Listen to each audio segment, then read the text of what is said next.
Doctor care homeopathy అన్ని బ్రాంచ్ల్లో free consultation మరియు 25% అన్ని మందులపైన గొప్ప డిస్కౌంట్. మొదటి నుంచి పవన్ ను చంద్రబాబు వాడుకుంటున్నారన్నది వాస్తవం.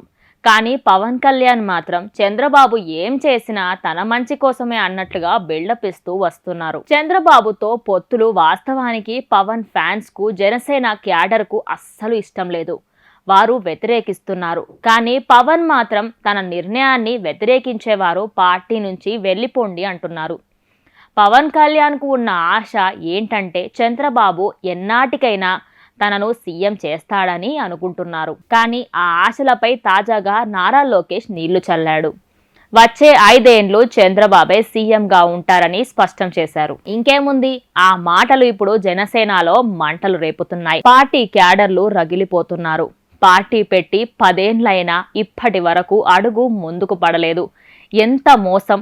చంద్రబాబు కరివేపాకులా వాడుకుంటున్నాడంటూ వారు రగిలిపోతున్నారు.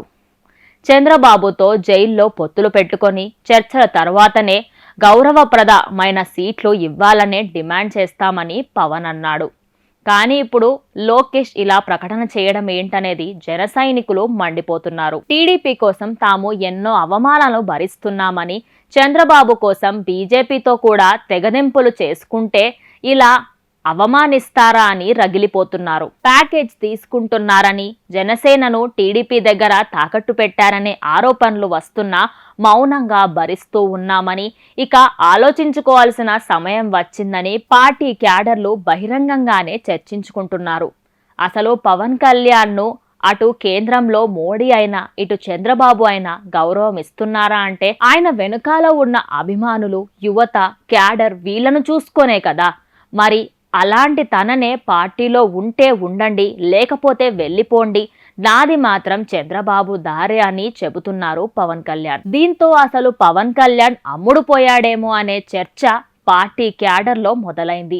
ఇప్పటి వరకు డిమాండ్ చేసే పొజిషన్లో ఉండాల్సింది పోయి చివరకు బెదిరిస్తే బెదిరే పరిస్థితికి పవన్ కళ్యాణ్ తీసుకువస్తున్నాడని వారు వాపోతున్నారు. చంద్రబాబు అసలు గౌరవప్రదమైన సీట్లు తమకు ఇస్తాడా లేదా అనే టెన్షన్ వారిలో మొదలైంది. దాంతో సోషల్ మీడియా వేదికగా ఇది పెద్ద రచ్చగా మారిపోయింది. అటు నారా లోకేష్ ను ఏకిపారేయడంతో పాటు పవన్ కళ్యాణ్ మీద అసంతృప్తిని బయట పెడుతున్నారు జన సైనికులు.